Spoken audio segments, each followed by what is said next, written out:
Es sveicinu jūs ar miera! Dargie skatītāji, iepriekšējā sērijā mēs paskaidrojām, ka, kad ateists noliedz radītāju esamību, tas noved pie tā, ka viņš zaudē uzticību iedzimtajām īpašībām, kuras cilvēks izjūt pat sevī. Un mēs redzēsim, kā tas noved viņu pie virknes noliegumu.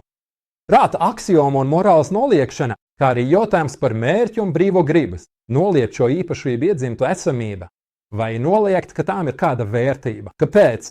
Vai tad viņš nevarēja noliegt radītāju un tomēr saglabāt šīs aksiomas, kuras ateists sevī atrod, pat ja viņš to negrib?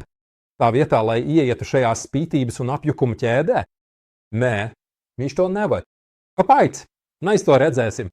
Un sāksim ar prāta nepieciešamībām. Šī epizode būs ļoti informatīva. Tajā mēs apspriedīsim racionālu nepieciešamību, ietekmi uz visvarenā Dieva eksistenci, kā ateisms grauj empīriskās metodes vērtību, vai ateisms respektē saprātu vai to noraida. Ateistu pretrunā ir teiciens, ka patiesība ir relatīva un absolūts patiesības nav. Kāda ir tās izcelsme un kādas ir tās sekas? Vai lietas liecina par Dievu? Vai arī Dievs ir visa pierādījums? Vispirms, mani brāļi, ticība balstās uz visvarenā Dieva esamību.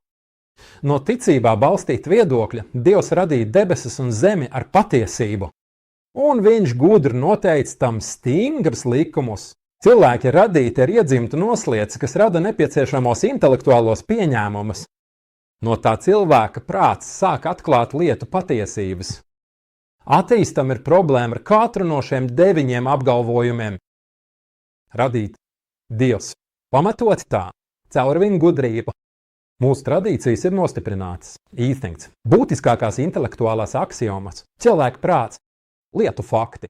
Mēs to sīkāk paskaidrosim. Ticībā balstīt viedokļi, visvarenais Dievs slat, mēs noteikti esam radījuši cilvēku vislabākajā formā. Tas nozīmē, ka cilvēkā ir ielikt iedzimta tieksme un spēja atpazīt patiesību uztverē un tikumos, kā arī meklēt patieso dzīves mērķi. Šīs nozīmes tiek ieliktas katra cilvēka dvēselē, kad viņš ienāk dzīvē, lai ar tām sākt savu mācīšanos. Mūsu kungs ir tas, kurš katrai lietai ir devis tās radību un pēc tam vadījis. Un tas ir viens no vadības veidiem.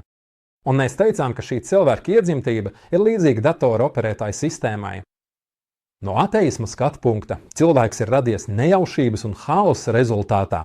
Nevis ar kādu godrību un nav nekā tāda kā iedzimtība.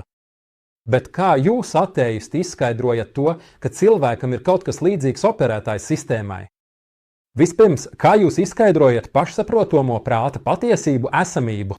Tas ir pašsaprotamās un nepieciešamās prāta patiesības, piemēram, princips, ka daļa ir mazāka par veselumu un ka 1 + 1 ir 2, un ka pretstati nevar pastāvēt vienlaikus. Un ka katram notikumam ir cēlonis. Šie ir prāta likumi, uz kuriem cilvēks balsta savas zināšanas, un tie nebalstās uz kaut ko, kas būtu pirms tiem. Tagad noteikti ir kāds, kas cilvēku dvēselēm ir ielicis iedzimtu spēju tās atpazīt, un te sākas ateisma apjukuma ceļš. Jo daži ateisti apgalvo, ka šie prāta likumi veidojas no maņu ievades, no tā, ko cilvēks redz un dzird, izmantojot indukciju. Tas ir cilvēks redz, kā viena ābols pievienojas otram un kļūst par 2 āboliem, un daudzi līdzīgi skati, ko viņa acis novēro.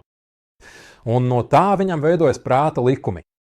Ka daļa ir mazāk par veselo, un ka 1 + 1 ir 2, un ka bērnu sit viņa brālis, un viņš sajūt sāpes. Tad viņš saprot, ka sišana izraisa sāpes, un viņa priekšā kāds priekšmets atsits pret stiklu un to saplēš.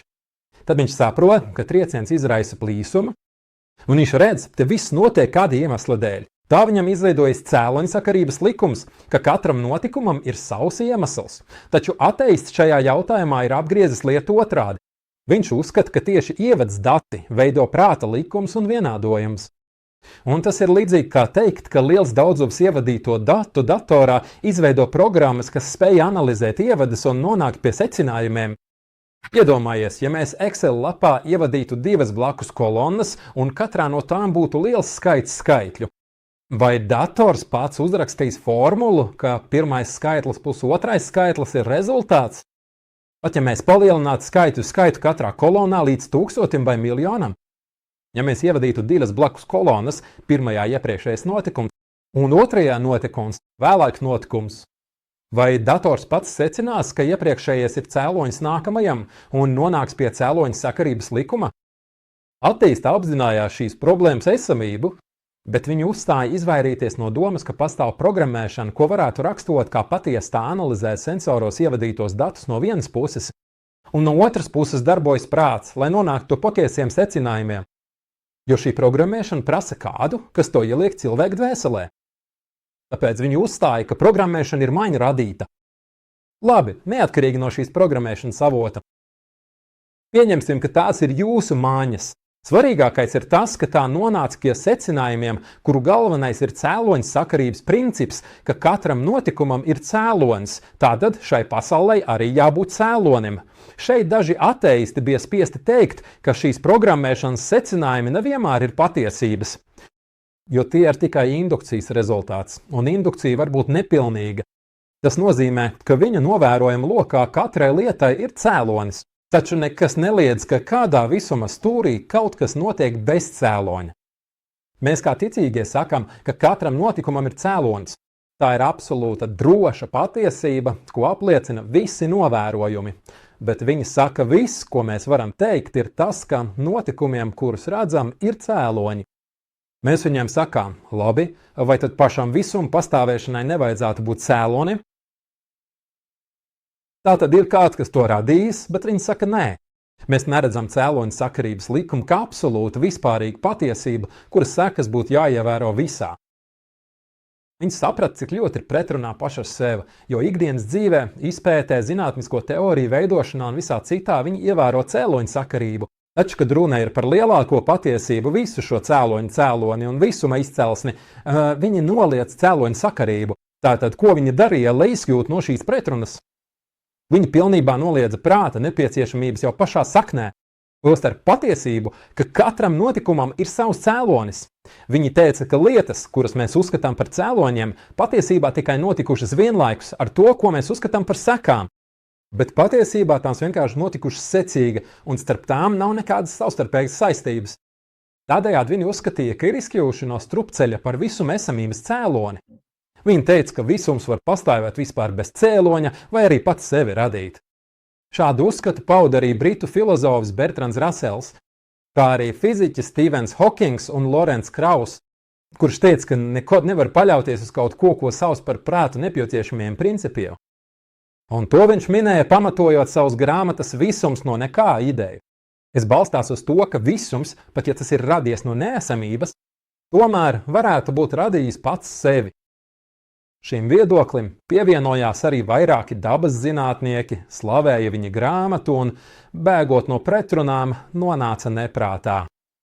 Patiesībā, dārgie brāļi, lai gan šie vārdi ir sava veida neprāts, tomēr atradīsies tādi, kas ar to lepojas un lielās ar zinātnieku vārdiem, kuri to aizstāva. Un tas ir viens no ateisma blakus produktiem, un tā ir tā dabiska seks. Šie cilvēki, lai gan viņi izceļas ar eksperimentālās zinātnes pielūgšanu un saka, mēs neticam tam, kas ir ārpus dabas, jo to nevar pārbaudīt eksperimentāli, tomēr viņu vārdi galu galā sagrauj eksperimentālo zinātni pašos pamatos.